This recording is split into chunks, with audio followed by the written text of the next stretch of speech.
Samajwadi party की महाराष्ट्र में, मुंबई में न केवल बुनियाद रखने वाले, बल्कि मैं समझता हूं जो उत्तर प्रदेश, बिहार से लेके तमाम उत्तर भारतीय जिनका मुंबई में अपमान किया जाता था, उनको सम्मान से जीने का जिन्होंने हक दिलाया, ऐसे हमारे नेता और पार्टी के प्रदेश अध्यक्ष और इस क्षेत्र के एक बार नहीं, दो बार नहीं, चार चार बार से आप सबके आशीर्वाद से विधायक आरडी अबू आसमी साहब उत्तर प्रदेश के हमारी पार्टी के अध्यक्ष रहे और फतेहपुर लोकसभा से सांसद आरडी नरेश उत्तम पटेल जी,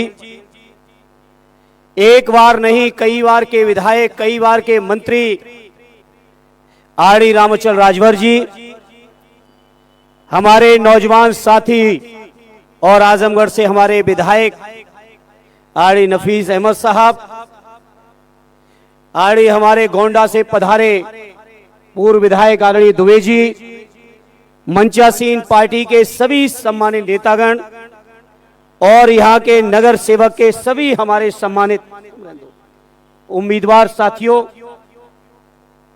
और गोवंडी के मेरे उपस्थित बुजुर्गों, नौजवान साथियों, पत्रकार मित्रों,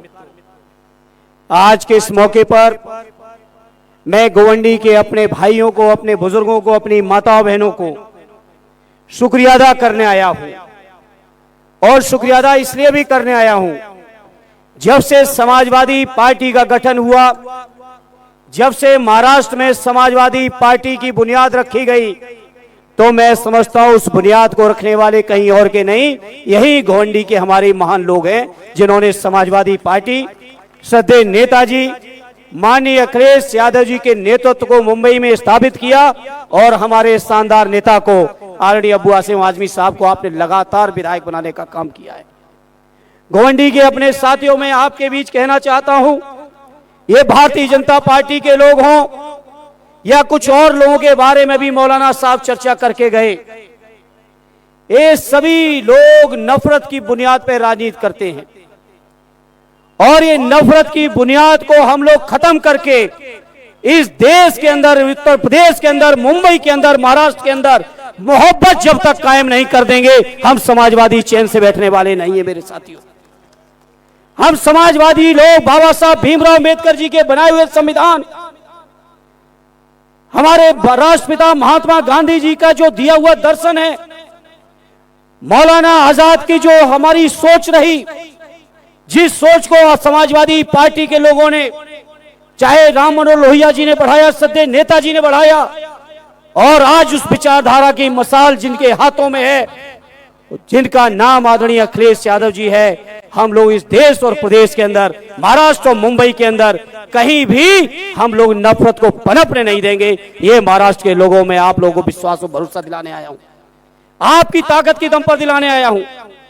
इसलिए मैं चाहता हूं मेरे महाराष्ट्र के लोगों, जिस तरह से आदरणीय अबू आसिम आजमी साहब को गोवंडी के लोगों आपने लगातार अपना समर्थन दिया है, यही समर्थन हमारे जो उम्मीदवार बैठे हैं नगर सेवक के, हमारे सभी 9 के 9 उम्मीदवारों को देने का काम कर देना, ये गुजारिश लेके आपके बीच आया हूं। आपको ये भरोसा विश्वास दिलाने आया हूं, ये उत्तर प्रदेश की ताकत थी, आदरणीय अखिलेश यादव जी की ताकत थी,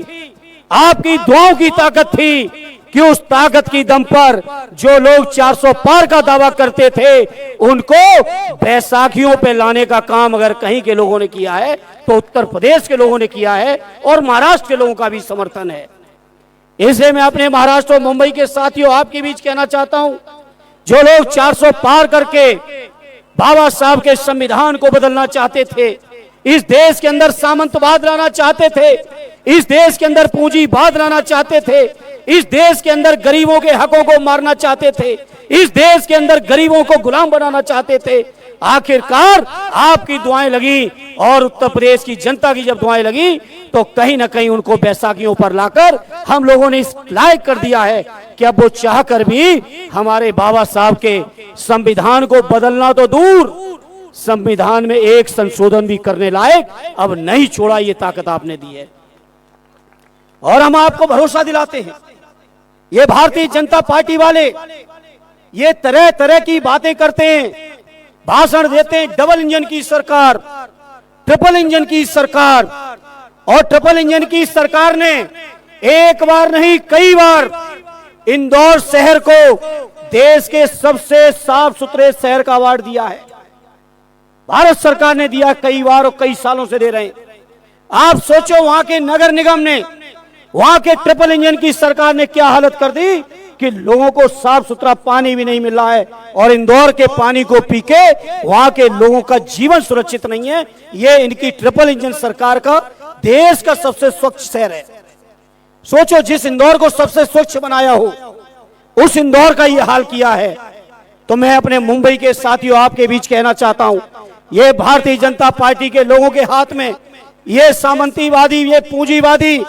ये सांप्रदायिक लोगों के हाथ में अपने इस मुंबई के शहर को, जिस शहर को देश की औद्योगिक राजधानी माना जाता है, ऐसे शहर को इस भारतीय जनता पार्टी को देने की जरूरत नहीं है। उनको हर हाल में हराने की जिम्मेदारी मैं समझता हूं मुंबई वासियों की बनती है। इसे मैं कहना चाहता हूं, आपके सामने है इनके डबल इंजन ट्रिपल इंजन के काम, आपके सामने है चुनाव में जो भाषण देते रहे, चुनाव में जो वादे करते रहे, चुनाव के वादों के बाद बीजेपी के लोगों ने, चुनाव आता है तो क्या कहते हैं, सबका साथ, सबका विकास, सबका विश्वास। और जब सरकार बना लेते हैं तब क्या कहते हैं, तब क्या कहते हैं हमारे मुसलमान भाइयों के लिए इनके नेता भाषण देते घूम रहे हैं कि हमें इनके वोट नहीं चाहिए। ये बीजेपी के लोग इस तरह के भाषण दे रहे हैं और बीजेपी के लोगों के बातों में बातें मिलाने का काम, उनके ही राग में राग मिलाने का काम। मौलाना साहब कह गए, मुझे ज्यादा कुछ कहने की जरूरत नहीं है। ये भिवंडी के लोगों, गुमंडी के लोगों आपको समझना पड़ेगा। ये जहां जहां गए, ये जहां जहां गए बीजेपी के लोगों को मजबूत करने का काम किया है इन हैदराबाद वाले महाशय जी ने। बिहार में गए, वहां सेकुलर ताकतों को कमजोर करने का काम किया, वहां की सरकार को बनाने में एक बहुत बड़ा बैरियर बनने का काम किया। इसे मैं आज इस मौके पर कहना चाहता हूं, ये क्या है, ये कैसे हैं। विधानसभा के चुनाव में भी मैं आया था, आदरणीय आसिम साहब के चुनाव में, उस समय भी इन्होंने पूरी ताकत एक ही बात के लिए लगाई थी कि कैसे अब्बू आसिम साहब को हरा दें। लेकिन मैं बधाई देता हूं अपने गुमंडी के बुजुर्गों को, यहाँ के नौजवानों को, माताओं बहनों को, जिनका अटूट विश्वास और भरोसा आदरणीय अब्बू आसिम साहब पर था। और फिर से एक बार नहीं, दो बार नहीं, तीन बार नहीं, चार बार। और आज मैं इस मंच से कहता हूं भिवंडी के लोगों, जब तक आदरणीय आसिम साहब लड़ेंगे तब तक घुमंडी में फिर उन्हें कोई हरा भी नहीं पाएगा। यह भरोसा है घुमंडी के लोगों आपके ऊपर। और यही भरोसे के साथ आदरणीय अखिलेश यादव जी ने आदरणीय आसिम साहब के मजबूत कंधों पर समाजवादी पार्टी की जिम्मेदारी रखी है। इससे ये क्षेत्र बहुत महत्वपूर्ण क्षेत्र है जहां आपने लगातार समाजवादियों का साथ दिया है। वहीं मैं आज इस मौके पर कहना चाहता हूं, इस चुनाव में भी हमारे सभी जो साथी उम्मीदवार हैं सबको जिताने का काम कर देना। और आपकी ताकत पर कह रहा हूं, उत्तर प्रदेश की जनता की ताकत पर कह रहा हूं, ये भारतीय जनता पार्टी को रोकने का काम अभी दीदी ने कर दी है शुरुआत। बंगाल वाले भी रोकेंगे और उत्तर प्रदेश से तो ऐसा इंतजाम कर देंगे कि 29 में भाजपा की सफाई कर देंगे। ये लोग जो संविधान बदलने का सपना देख रहे हैं, ये लोग जो दलित पिछड़ों के हकों को मारने का सपना देख रहे हैं, ये लोग जो हमारे मुसलमान भाइयों की नागरिकता चेक करते घूम रहे हैं, सोचिए नागरिकता चेक करते हुए घूम रहे हैं। इनकी कुर्बानियां नहीं दिख रही, हमारे मुसलमान भाइयों की कुर्बानियां नहीं दिख रही बीजेपी के लोगों को, नागरिकता चेक कर रहे हैं। तो मैं इस मौके पर अपने गुमंडी के लोगों आपसे कहूंगा, जिस तरह से उत्तर प्रदेश की जनता ने इतिहास रच के दिखाया है, उसी तरह का परिणाम आपने भी देने का काम किया है। अपने उस परिणाम की जो शानदार परंपरा है, जो शानदार इतिहास है, उस इतिहास को कभी कलंकित ना होने देना और फिर से समाजवादियों को अपना आशीर्वाद और ताकत देने का काम कर देना। ये हम आपके बीच अपील और प्रार्थना लेके आए और आपको भरोसा देने आए। आपने जिस तरह से आदरणीय अखिलेश जी को, समाजवादी पार्टी को जो ताकत दी है, उस ताकत की बुनियाद पर मुंबई और घुमंडी के लोगों आपको कहना चाहता हूं, भारतीय जनता पार्टी की एक एक जन विरोधी नीति के खिलाफ समाजवादियों को इतनी ताकत आपने दे दी है कि दिल्ली की संसद से बीजेपी के लोग जन विरोधी कानून पास नहीं करा पाएंगे और पास कराने से पहले उन्हें दांतों को लोहे के चने चबाने पड़ेंगे। ये ताकत आपने समाजवादियों को दी है मेरे साथियों। इसलिए मैं आज इस मौके पर आपसे अपील करूंगा, प्रार्थना करूंगा हमारे सभी साथियों को जिताते हुए आदरणीय अबू आसिम साहब को एक बार फिर यहां पर मजबूत करने का काम कर देना। यही उम्मीद और अपील करते हुए अपनी बात को विराम देता हूं।